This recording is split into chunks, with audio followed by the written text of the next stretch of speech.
Good morning, everyone. This is Kendall Askins from Stimulated Minds. Asking Stimulates over on Instagram. Joining you this Wednesday morning for another one of our conversations. We have been talking from the book, The Seven Laws of Spiritual Success, and we are up to that third law. Uh, I like to coin it as cause and effect, but the third law is the law of karma. And so, jumping right into it, when we think about karma, people always think of it in like you get what you deserve, right? And I like to think of it in terms of energy, like the energy that I put out, how I'm feeling, the things that I'm saying, the things that I'm doing, whatever I'm putting out into the world is the type of energy that I'm gonna get back. So if I am putting a lot of positive energy out into the world and doing things that are positive, I'm going to get back that.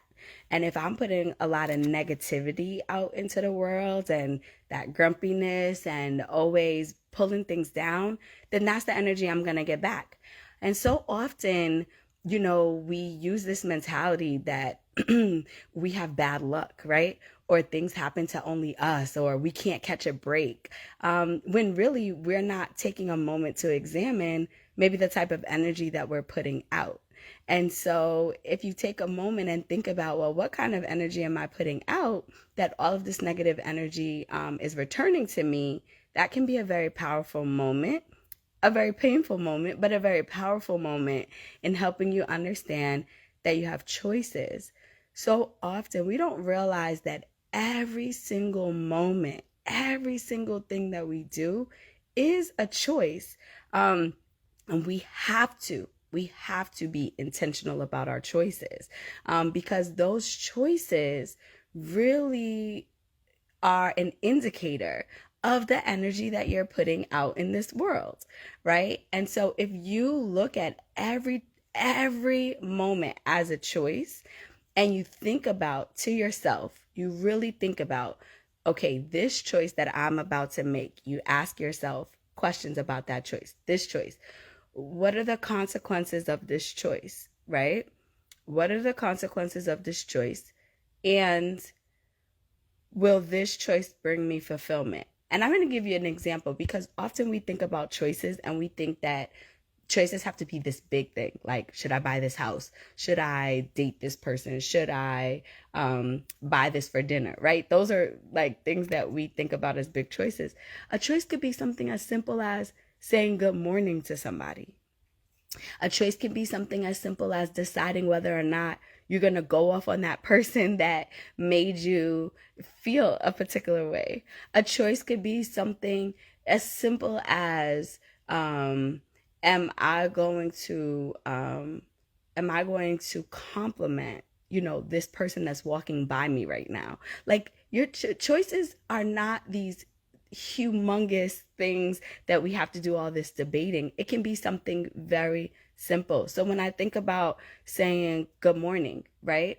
I intentionally, when I pass people, when I see my students, good morning, how are you today? How's it going? That is a very intentional choice because I know that good morning might have been the first good morning they've gotten, or maybe there was a rough day they were having and that good morning may be pouring into them, right? So when I'm thinking about the things that I'm intentionally doing, right, I don't get myself caught up in a robotic state where I am just moving through my day without thinking about every single thing that I'm doing, from my facial expressions to my words that are coming out of my mouth to my interactions with people to how I'm expressing my emotions. These are all choices.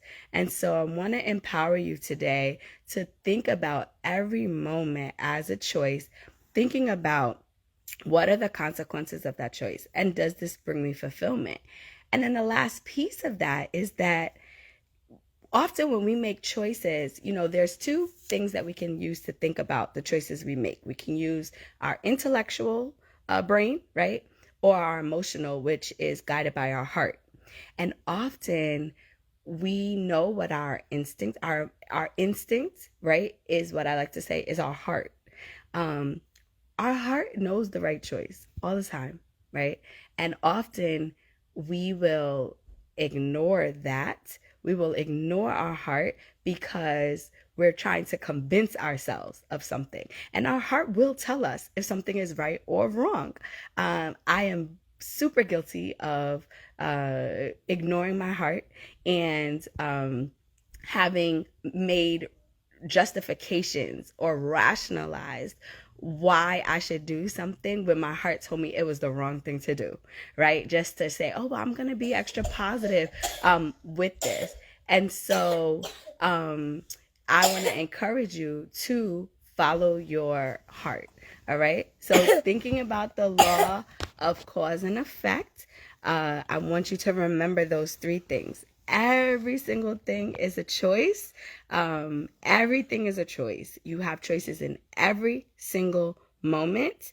When you are making choices or deciding the choices that you want to make, you want to think about what are the consequences of this choice and will this choice bring me fulfillment? And then the last thing is you want to trust your heart, right? Trust your heart. Let your heart guide you. Let it lead you. Mom. Let it lead you. So Mom. I hope that you guys have an amazing, amazing day. I hope that this is something that was powerful for you. If it was, please share it out. Drop a comment, drop a heart like this, and, let's get talking. All right. So I will see you guys back here next Wednesday for more fun. Bye.